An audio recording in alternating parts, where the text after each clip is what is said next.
Okay, jump into step two. Came to believe that a power greater than ourselves could restore us to sanity. Building off of the first step with the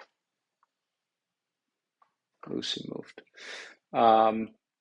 With the we're coming to a belief that there is this power greater than us, and the P is capitalized, and then we will get into some more capitalizations as we go on. So, I'm not going to hide behind the fact, and there's no need to hide behind the fact that the 12-step program is based on Christianity. Um, doesn't mean it's only for Christians, but that just the time it came out and the people who developed it, it is based on Christian concepts, and there's a lot of tie-ins to Christianity. It doesn't mean you have to be a Christian to follow the program. Is one of the benefits of the program is that it can apply to anyone. But it does kind of push this idea that it does require a power greater than you. Now, it allows you to define what that power is. So now we come to this idea of what does that mean? And this gets a little perverted sometimes when people say, well, it can be anything. It can be a coffee cup, it can be a doorknob, as long as it's not you. And I don't find that to be accurate, because I don't think a coffee cup or a doorknob is a power greater than I am. So I think it has to fit the criteria of greater than me.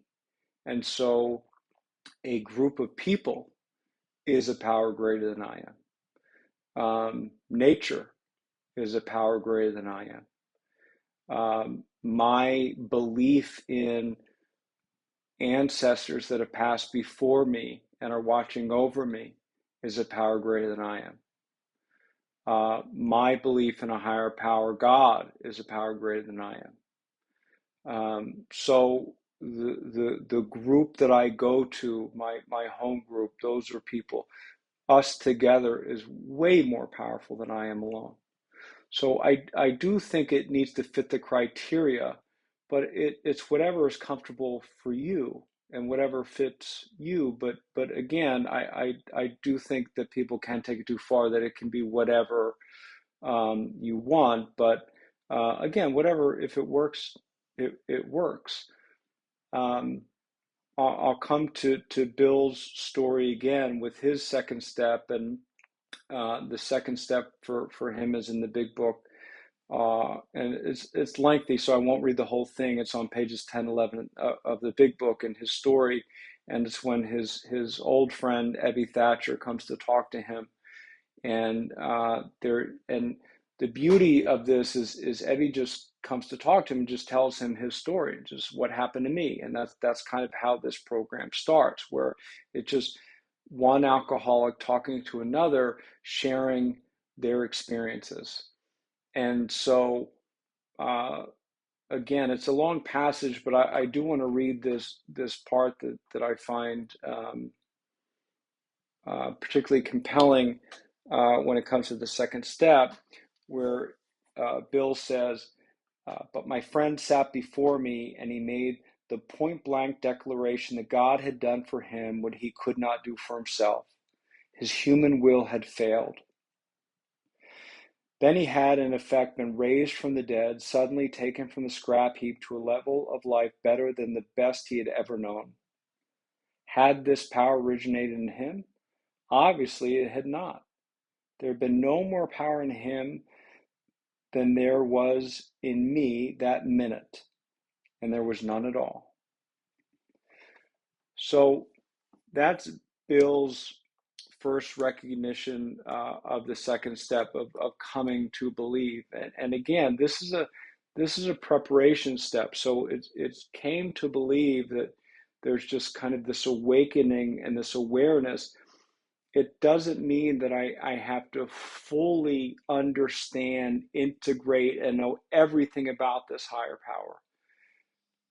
again, this can be a stuck point with people where they stick and stay here because, well, I don't know what my higher power is. I don't have it fully defined and fully cultivated, and so they stay here. But the step doesn't ask for that. It just says that you believe that a power greater than ourselves could. It's a step of faith that this could happen, that you alone can't, but with a power greater than you, it could happen, right? So that's all it's asking. It's not a finality, it's a beginning. And so again, I say it's important just to work the part of the steps that are written, um, and not to get kind of wrapped around the axle with these parts that we infer. Now, the other part that I think is really important about this restoration to sanity, because essentially the step is calling us insane. Because if we need to be restored to sanity, then it's saying that we're not sane. And some people say, well, yeah, of course I'm insane because look at what I've done. I mean, um, I've crashed my car, I've lost my job, I've done these crazy things under the influence of alcohol. And well, that's not insanity, that's intoxication. And that happens to anyone who drinks. That's not what separates us from the normal drinker. Anyone who ingests alcohol to a certain point becomes intoxicated and they don't make great decisions. Their prefrontal cortex becomes blunted and they essentially become a limbic system and they don't make great decisions. The definition of insanity here is that with a sober breath, I believe that I can take another drink and this time it will be different. That's it. So we go back to Einstein's definition of insanity, that I will continue to do the same thing over and over, expecting a different result. That's this insanity. It has nothing to do with the craziness of intoxication. Everyone does that.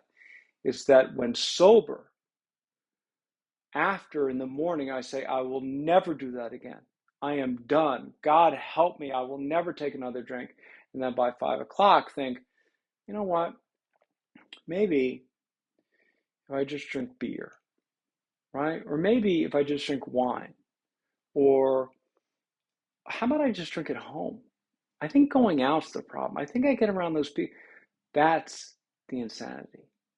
That's what differentiates us from the normal drinker, is that with a sober breath, we believe that engaging in the same action is going to yield a different result.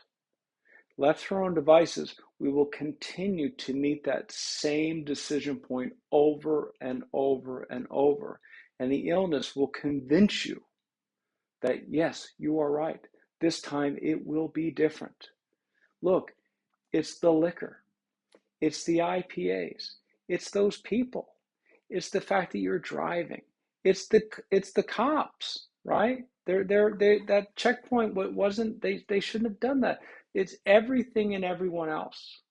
Let's change all these different parameters. You'll be fine. That's the insanity. And left to our own devices, there's nothing we can do. We're completely outmatched. This illness is undefeated when faced one-on-one. However, with a power greater than ourselves, it is very, very treatable. It's not easy. It takes work, but my goodness, is it treatable. But we are outgunned one-on-one. I mean, it's not even close. And boy, is it painful before it takes us out. What a awful, awful life it gives us. Not only us, but those around us. It really tears apart the family and our loved ones. So again, this step, we're coming to realize I cannot do this alone. That I believe there is something bigger than me that can help me to make this better decision. And that's the step. Really simple. Again, I don't have to I don't have to turn everything over. I don't have to know everything about it. I just have to believe that it can happen. That's what the step is asking me. Stick to the simplicity of the step. Again, these are the preparation steps. These are not the action steps. We're going to make good on these steps with 4 through 9, with the action. So that is step 2. And wonderful, wonderful step. Very powerful. Again, divinely inspired. What a program. As I'm going over this, what a wonderful, wonderful design for living. Thank goodness I am an alcoholic. I don't know what I would not be here. I would not have made it without these tools. What a lifesaver. So, see you next time.